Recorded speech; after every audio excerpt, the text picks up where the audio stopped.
Welcome to Apollos Watered. Thanks, Travis. I'm pumped. Not as pumped as you, but I'm pumped to be. Well, I'm on my fifth cup of coffee. There you go. I'm a happy guy. Okay, here we go. Are you ready for the Fast Five? I don't know, but let's do it. All right. So you're in the Silicon Valley. Just got to ask this question, but are you a Mac or PC guy? I'm a Mac guy. Oh, I knew I liked you. All right. But you're also in Silicon Valley. So here we go. LeBron or Steph Curry? Come on, man. What kind of question is that? Do I have to answer? I mean, it's Steph 10 times. I've been a Warriors fan since the dreadful late 80s. So like I've TNC? Before we drafted Mitch Richmond. And yeah. So I've been through the dark years. So Warriors through and through. Steph Curry, the greatest Golden State Warrior of all time. That's a huge statement, but he is a phenomenal player. But you guys have had some bad luck in the past couple of years, but we'll see. Yeah, that's okay. We're coming back. We'll see. All right. Third one. One thing people don't know about me is I played the violin when I was a kid for 10 years. And awesome. But I've lost it all. I'm terrible. Yeah. Wow, that's impressive. Not really. Okay. Number 4, strangest or weirdest food you have ever eaten. Oh man. I was in Africa, Nairobi, Africa once. And I guess it's not that strange, but it was weird. I ate zebra meat when I was in Africa. I didn't know that was legal. I still don't know if it's legal, but it was in a restaurant. I didn't order it. It just came out. And, how did you know it's zebra? Did it have the marks or something? No, they tell you. Yeah, it was goat. Restaurant. Yeah, no. It was a restaurant. I think it's still there. It's a restaurant called Carnivore, which is in Nairobi. It is a Brazilian barbecue style restaurant where they come out and they tell you what it is, and then they cut it out. And so there were lots of strange things. I mean, it was the first time I ever had alligator meat was there, snake. I had several different types of snake, and then zebra, which was very strange, but quite delicious, to be honest. Really? Yeah, not bad. Oh, I have no idea what to do with that. There's a part of me that wants to admit it. And there's a part of me, it's like, I don't think I could do it. Okay, well, taking that into consideration, here we go. Number 5, if you were to be a restaurant, what restaurant would you be and why? Man, that's a great question. I am going to say like an actual restaurant that exists. Yeah. Or you can make something up. I don't care. Yeah. Well, I would be a mom and pop donut shop. That's what I would be, like corner here in the Silicon Valley. There is a donut shop called Stan's Donuts. Everybody listening, if you're ever in San Jose, California, Stan's Donuts, they open at 6 a.m. The lines start at 5:30 a.m. And it's like, I mean, the only comparable donut other than Stan's is a place called Dough in Brooklyn, New York. So I'm a big donut guy. I don't eat many donuts because I'm older now and for health reasons. But if I could have it my way, it'd be donuts, 3 square meals a day. So that's probably what I'd be. Stan's Donut. I've heard of Stan's Donuts. Is it a chain? Oh, yeah. It's not a chain. I mean, there's probably Stan's Donuts all over, but the Stan's Donuts here, there's only one, and it's phenomenal. Yeah, phenomenal. Okay, I'm gonna have to look that up if I ever get out there. Okay, well, I also have to know this, and we're going to talk about your book, Analog Church. I've got it right here. Here's my copy. And J.Y. Kim, what's the Y stand for? My Korean name, which is Yoon. So there you go. Yeah. Oh, very nice. And it's with a. How do you spell that? Y-O-O-N. Y-O-O-N. Okay, Yoon. Nice. All right. Well, let's talk about this Analog Church. What was the purpose? Actually, before we get to the purpose of that, let's hear your story. Tell us a bit more about yourself than what we read on the back part of the book. Yeah, I mean, there's not much to tell. It's kind of quite underwhelming. I've been here in the Silicon Valley basically my entire life. I wasn't born here. I was actually born in a city called Incheon in South Korea, but I moved here with my mom before I can remember. I was really young. And by here, I mean here, Silicon Valley. So I've been here, almost 40 years now, and never left. I mean, I left for little stretches here and there, but basically have been a lifelong Silicon Valleyite. And I'm married to my best friend, Jenny. Been married 12 years, got a 6-year-old daughter and a 3-year-old son. So we're like right in the throes of having a first grader now. And just, that's a whole different thing we're trying to figure out. Like I already shared with you my deep love for the Golden State Warriors. So that's one thing.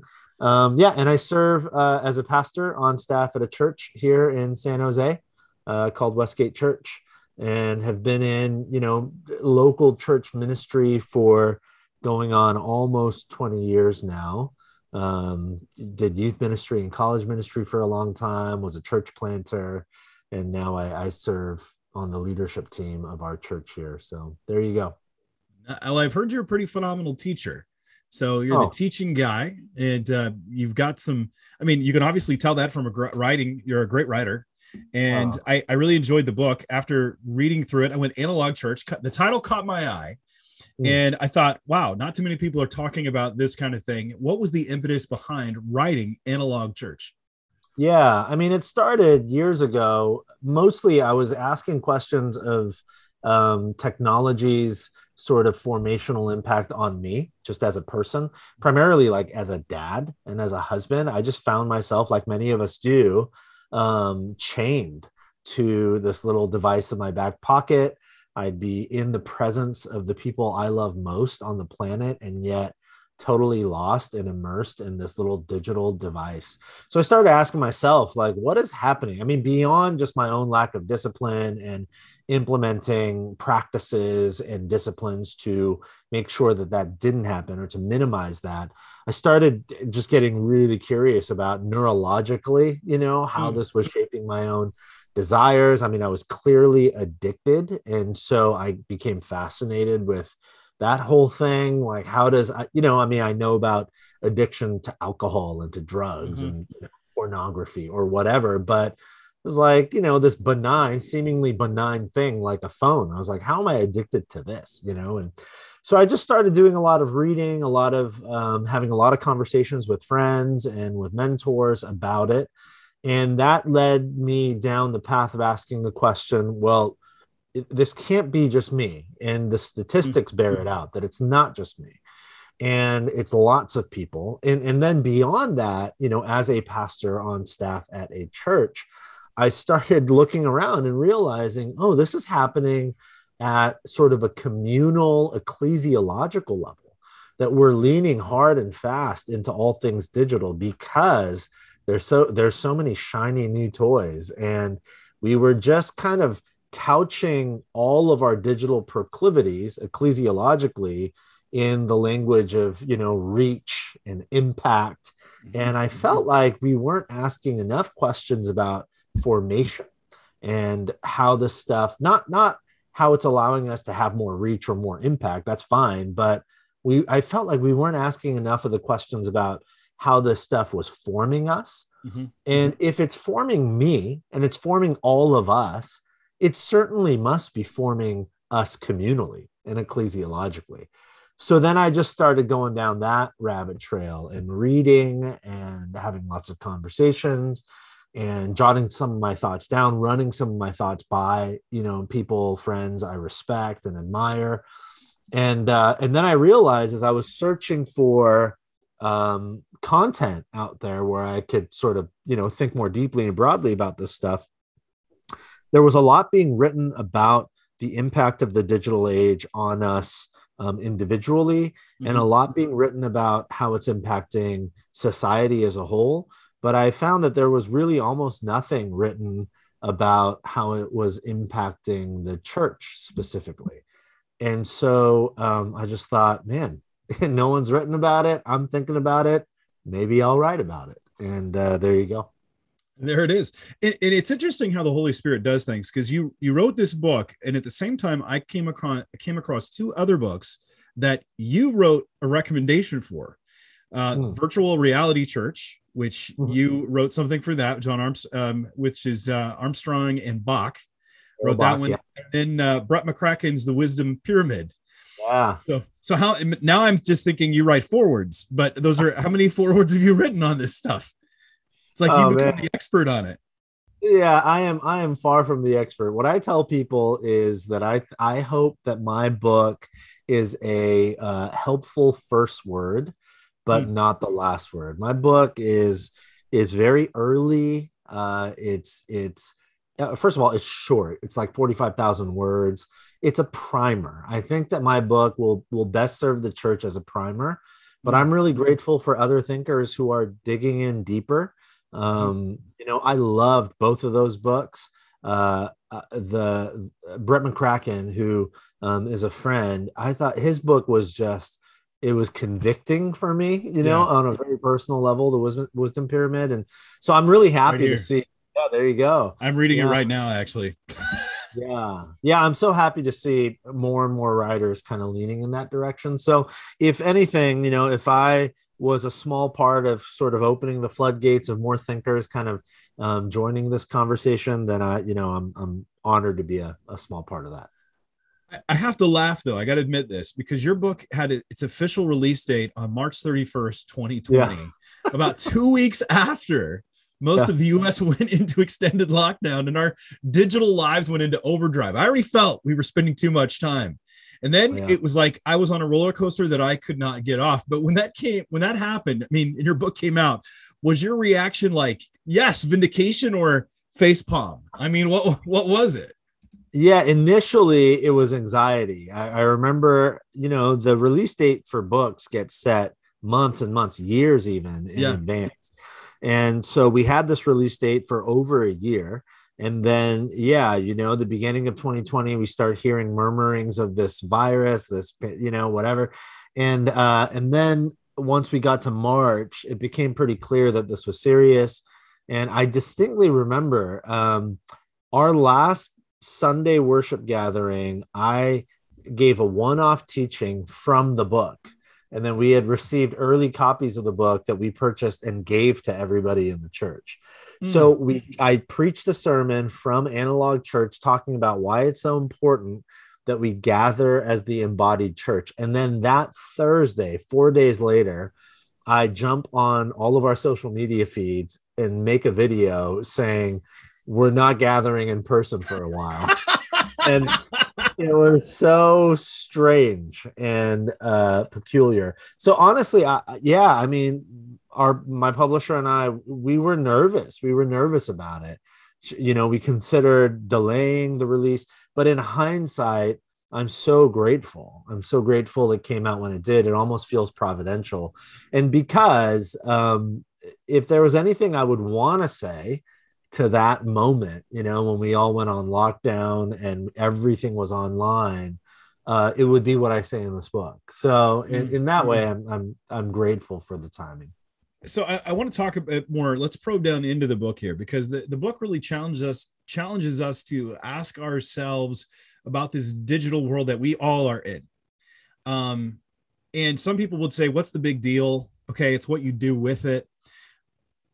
And I'm sure you discovered this. I mean, we've seen some reports. I think of The Social Dilemma that came out on Netflix, where they're talking how this is it's not amoral anymore. Right. It's taken on a whole life of its own. What is it doing to us? Because you actually divided into three broad sections. You talk about worship, community, and scripture. And given the realities of the pandemic, how do you feel about that structure now? And is there anything you would have done differently? Yeah, that's a great question. I don't think that I would. I mean, some things have changed, but the big broad stroke ideas in the book have, if anything, in the last year and a half, for me, they've become more deeply entrenched because of what we've experienced in the last year and a half to 2 years. I think COVID and the pandemic and lockdown, they have affirmed for me some of the ideas I propose in the book, essentially that embodied people need embodied people, that God takes, dust the stuff of earth, and he breathes life into it. He animates physicality. And so, yeah, I mean, some things have changed, but not my perspective or my position on the matter. I think that church is still at its core, at its essence. What it means to be the church is to be the called out people of God who gather together, shoulder to shoulder, to do life together in ways that we cannot possibly do online, that digital technologies cannot adequately mediate. And so, yeah, there's nothing about the book I would change. If there's some stuff I would add, I mean, certainly the pandemic, I think if there's one thing that's been different for me, my appreciation for digital when it's leveraged appropriately, I have a deeper appreciation. I do sometimes think back to the last year and a half and wonder what would it have been like had we not had the ability to at least text, phone call, Zoom, stream a sermon or some thoughts we want to share with our people. We would have made it work. We would have figured out a way, but the technologies gave us an opportunity to be a little more consistent, a little more effective, I think. But at the end of the day, what it's really done is for most people, I think, it's deepened our awareness and increased our hunger for the real analog thing. So in a weird way, I'm actually grateful for that. What I'm ungrateful for and what I'm mostly concerned about is that the pandemic also rehabituated people. So Sundays are now primarily for brunch and maybe watching a sermon at home and our kids' sports games. So I think there's a lot of work to do moving forward for the church in compellingly, lovingly, but with conviction, calling people back and helping people rehabituate into the rhythm of being a part of the gathered church. So there's work to do for sure. But I think deep at our core, the pandemic has deepened and heightened our awareness and our hunger for the real thing. So taking that into consideration, that we have a hunger for the real thing, and I would definitely agree with you. And how you said it, what was the term you used? Rehabituated them? Yeah. Is it rehabituated them into online church? And I see that everywhere. And people say, well, I don't need to go anymore. And yet there is that hunger that I think people have. However, they're not still willing to put away their devices. And they have become more addicted to technology and more dependent. Just we all have. I mean, whether it's Zoom, what we're doing right now, I think of my children in their school, they are doing more stuff online than they ever have before. And when I say no screen time, I might as well have told them to cut their hand off in a way.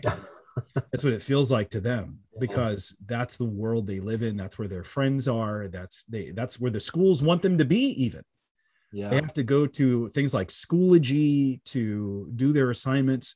So much so that when we relocated to Florida, that my daughter was shocked because we try to have less screen time. And at her school, they don't have computers as often, which was strange. But yet they wanted them to do everything on their phones through Schoology. And I thought, how do I get away from this? I remember when I'm a little older than you are. And when my kids were quite young, I was in youth ministry too. And I thought, I'm never going to have a TV in my kids' room. I'm just never going to do that. I didn't want them to have that type of unfettered access. And then I look at it and I'm like, but at 11 or 12 years old, my son he's the only kid in his class that doesn't have a tech. So, and he needs it for communication, whatever. And it makes me angry every time I turn around. So this is such a pertinent discussion for so many people. But when you said, going back for a second, you said when technology is leveraged correctly. So let's stop there for a moment. What does technology leverage correctly? What does that really mean in your mind? What can we learn from that? Because we're not going to get rid of it, but I want to know the correct version before we can talk about the abuse of it and the changes we need to make going forward. So talk about that.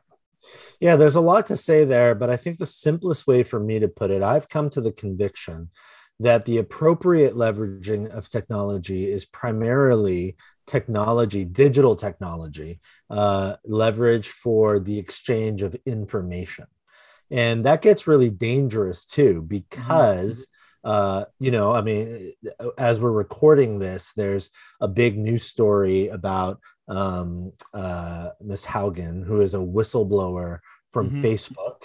I don't know if people have been following that story, but what it's revealing is something that people have been, I think subtly aware of for a long time, in that big tech, social media companies in particular, they're deeply aware of how their algorithms perpetuate, dissent and division, even if it means through false information, and the really insidious thing about it is the reason these algorithms do that is because the data shows that that's what keeps people clicking and swiping and scrolling, is anger and vitriol and division, and that helps their bottom line. So you said this earlier. I agree with you. Actually, this is an answer to the question you asked earlier. If there is something I would change, because I think my realization has changed. In the book, Analog Church, I say, I think fairly emphatically, that I believe technology is amoral, that it doesn't have an inherent morality, and that it's all about how human beings misuse or abuse the technology. Well, I wrote those words 3-4 years ago. What I believe now is that, not with all digital technologies, but with social media in particular, there is an inherent morality being built into the mathematics, into the algorithm of some of these technologies. And it's to your point about your kids, like, what they want is your child's and my attention and affection and allegiance. That's what they want, because that's how they monetize. Tristan Harris, in The Social Dilemma, he talks about this, and I cite him in my book as well. He's spoken very clearly and emphatically in recent years about the fact that on social media platforms, we think that they're free. We think that, like, we're consumers who are freely using a service. And the reality is nothing is free. And if something is free, it means you're the product, right? Tristan Harris talks about how on social media, it feels like we're consuming for free, because the reality is we're the products, we're the thing being sold. Our information, our preferences, what gets us going, it's being sold to big companies for advertising dollars on Facebook and Instagram and Twitter and, TikTok and everything else. So along those lines, I think, it's really important that we recognize our actual condition. Like, it's a little bit like, Neo in the Matrix, or Plato's allegory of the cave. These people who believe that these shadows are reality, but the shadows are not reality. And that's kind of where we are in the digital age with social media. We think we understand reality when in fact we don't. We're chained, and we don't even know it. We don't even recognize we're slaves. And so we just kind of go about our lives staring at these shadows on the wall, thinking that's life. And it's not. And so there's a lot of work to be done there. But for me, the appropriate leveraging of technology, getting back to the question, is to simply exchange information as accurately and as efficiently as possible. Anything outside of that, I think you tread into really dangerous waters. So digital technology for entertainment, digital technology for community, for communion, digital technology as the church. I mean, all of those things, they fall short. So there you go. There's a lot to say there, but those are some initial thoughts. That's a lot right there. Hearing that, there's so much to process, because there's something, again, that we're all dealing with. And that's why I appreciate your book. I appreciate Wisdom Pyramid, because it tries to put it in the proper place. However, saying it is one thing, stopping it is something else altogether different. Yeah. And changing that when everyone around you is doing it. And I think that's the harder part. And when even the schools are not going against that, and then see the church go into that territory where we have now internet churches, internet campus. I've seen that several times. It increased exponentially during COVID. What then is your word to the churches that have ventured in there into the place where it's not being leveraged correctly? And even then, I'm still not sure if I grasp that the exchange of information. I'm thinking of this dispassionate, like going to the grocery store. But when you say entertainment, I'm like, well, there goes me, watching Val Kilmer say, I'm your Huckleberry, because I'm flipping through YouTube clips of something. But I feel that. And I like how one person said it, the internet's not real. It's just cotton candy. Yeah. It's a sugar fix. It's that dopamine, but it's still a real addiction where we're seeing treatment centers, especially in South Korea. You were mentioning that you come from South Korea, but I've seen a lot of the addiction centers for people that more in Asia than I've seen here yet, but it's made me stop and go. I do. I agree. Yeah. I so agree, but that's not the common misconception. And I mention that to people and they roll their eyes at me and then they pick out their phone, do it again. And I realize I'm arguing against people, but for myself, am I doing that? And so the question is I guess the question for me is not how do I stop? I need your help, but how do we reorient our brains to pursue an analog life, let's say, using the terminology that you've used for analog church, because we're not going to get rid of it entirely. How do we go about making that or executing that? Saying it in theory is great. But doing it is something altogether different. So what are your recommendations to practically go about that? I don't think there's an easy way. I don't think there's an easy path. I think there is only a path of utter discipline and commitment. And I think it is practical and it's practice based. So having a digital rule of life essentially is, I think, the way. And I'm sure there are other ways, but that's the way that seems to work best for me and for my family, and seems to be most effective when I talk to other people who have tried to sort of live with a deeper awareness of what these technologies are doing and then respond to that. I think having a digital rule of life is the way to go. So Andy Crouch, in his book, Tech-Wise Family, he offers some really helpful tips, much of which has been really, really integral and helpful for my family. So it's simple stuff for us, like the charging station for our phones are in our kitchen and not in our bedrooms. So, and then Crouch actually recommends, and this has been so helpful for us, he says, treat your phone especially, but all your digital technologies, the way you would treat a young child, whether you have a young child or not, if you're a parent. And what he means by that is put the phone to bed before you go to bed and wake up before the phone wakes up. So pragmatically, what that means for us is our phones don't sit on our nightstands. They're not within arm's length. Get an alarm clock, like an old school, that's like a novel idea now, but get an old school alarm clock that just wakes you up in the morning. And so that when you reach over in the morning, the first thing you grab isn't your phone. Because we know what happens. Like if it's within arm's length, it doesn't matter how much we tell ourselves we're going to change. The reality is you're going to open that thing up and check email or your calendar or social media, Twitter, Instagram, whatever, and the moment you do that, you've already snapped your brain into a particular thing. It's like taking one lick of ice cream.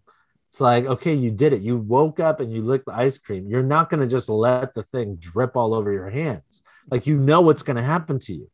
Like, you started your day that way. So in many ways, this is where the wisdom pyramid is so helpful to me. I love Brett's sort of him making it analogous to the food pyramid, so you have to start with the building blocks of good nutrition.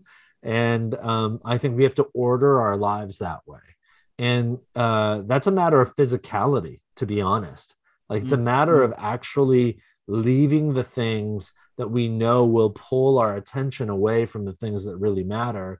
It's a matter of physically leaving them in places and spaces where they're beyond reach in those moments when we know we have to focus, or the beginning of the day or the end of the day when we know we want to start and end our days a particular way. So even during the day here at our church, one of the things we try to do, a rule that we have, is like no phones in staff meetings. Like, literally, phones don't come out. They're not allowed to come out. And, there's a lot of uproar, like, hey, what if my kid at school has an emergency and I get that. But the reality is, like, people lived this way for centuries and centuries up until 20 years ago. So relax, like, everyone relax. So there you go. Yeah, those are just a couple thoughts. You argue we can certainly communicate digitally, but we can only commune analog. You write that on page 109, but it seems like that lots of us did commune digitally during the pandemic, and perhaps not in the ways that we should like, not fully, but we did, and some still are. But why do you see such a hard division there? Yeah, well, I'll use kind of the example from COVID. I would say the way you knew you were really genuinely communing over Zoom was because you had a longing and a sense that this wasn't enough. And you couldn't wait to be together with this person. When I travel, right, like, I'm going to be out of town next week, I'm super grateful that I have FaceTime on my phone, and that for 3 days, I'm going to be able to FaceTime my wife and my kids. But the reality is, when I FaceTime them, I'm so desperate to get back to them and to, like, actually give them real hugs, and hold them in my arms and all of those things. That's communing. So communing digitally isn't, it's not monolithic. It's not like because you're on a particular platform, it's impossible. That's not what I'm saying. What I do say in the book is that communing is about exchanging presence and not information. So communication is the exchange of information, data, whatever. But communing is the exchange of our actual presence. It's actually giving our whole bodied selves to another person. It was interesting to me during COVID, some people that I know, like friends, so desperately missed each other, they started setting up like Zoom dinner and movie nights where they would all hop on Zoom. These friends would hop on Zoom. They would all sit at their dining table and eat, and everyone was eating on Zoom, talking. And then they would leave the Zoom on and throw on a movie and sync it at the same exact time, like 3, 2, 1, play. And then they'd all watch a movie together on Zoom. And it was interesting to me because, one, it's so ridiculous to do such a thing. Like, if those people had the option of doing that in person, 10 times out of 10, they would have done it in person. But two, it actually was a way of communing online, but it was a way of communing because it was there was such a deep visceral awareness that this wasn't ideal. And so, to answer the question, it's not monolithic. I don't think it's like a hard line. You cannot commune on Zoom. I think my point is communing is the longing to give our presence to one another, not just information. It has, it's actually connected to like active listening. We've all been in those environments where we're talking to somebody and they're looking at us and they're nodding their head and they're kind of giving us the But you know they're not really hearing you. They're just waiting for you to stop talking so that they can say the thing they want to say. That's communication, and that's poor communication. But that's essentially like, that's just data exchange. The person is not giving you their whole self. They're not opening their heart, their mind, their soul to receive you, and opening themselves to give you themselves. All they're really looking to do is say the thing they want to say, give you the information. That's communication, poor communication. But communing is similar to active listening. It's those moments when you open yourself up to give your whole self to another person.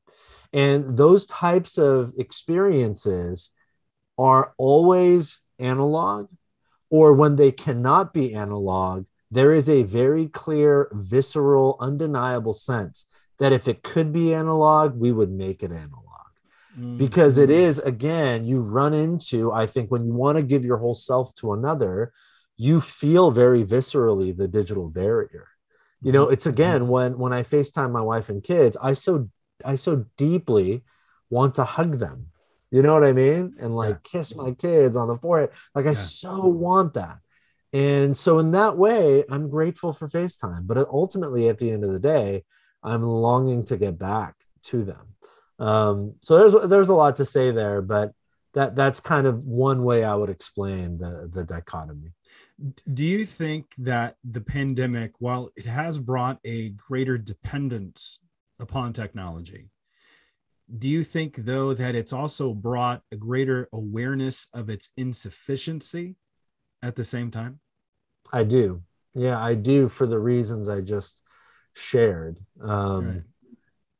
You know, for example, for me as a pastor and a church leader, we've got about 50% of our people who've come back to church in person. And then we've still got a lot of people who are, you know, watching online.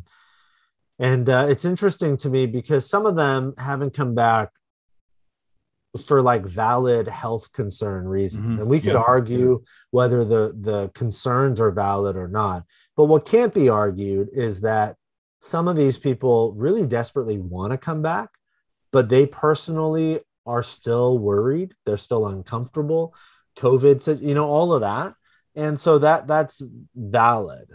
The people who have not come back, and it's not like because they're concerned, they've just, again, been rehabituated. I actually think it's not because in person doesn't matter. It's because what the separation from embodied church has revealed to them and about them is that the church was never really, it never took a primary role in their life, that they never really were all that in, you know. And I don't say that as a critique. I say that with great sadness. You know, one of the things that's really sad for me is I think a lot, and I think often, about people who are marginal, people who were just starting to sort of explore the church, explore spirituality and Christianity when the pandemic hit, because they never had a chance to firmly, deeply entrench themselves in the life of our community. And my guess is that now, after a year and a half, because they were never really firmly entrenched, there's a very good chance that for many of them, they're just like, I got better things to do on a Sunday. And that's really heartbreaking. And it's not their fault. You know, it's not their fault. They just never experienced, they never tasted and saw how good it is to experience being deeply embedded in the people of God. So ultimately, I think across the spectrum, those who've returned, those who have not, and those who were really marginal before the pandemic, I think what it's done is it's revealed to us the things that took priority in our lives. And for those for whom the church was a priority, you know, I can't tell you how beautiful it's been. You know, the first several weeks that we gathered, how many tears we saw in people's eyes, because it was so life-giving to them and to me, for us to just to be able to be in the same room singing together, you know, breaking bread and taking of the cup together. That kind of stuff, man, you just can't do that online. Not at all.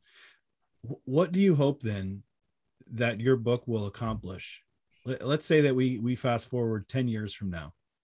And as you said, it's a primer and hoping that these discussions continue.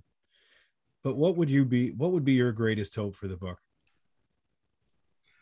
I think my greatest hope for the book is to provoke deeper thought when it comes to what we think it means to be the church. The reason I wrote the book it wasn't really just about technology. It was to ask the question, like, what is the church and what isn't the church? Like, what are we talking about when we say, I go to church, or I am the church, or I belong to a church?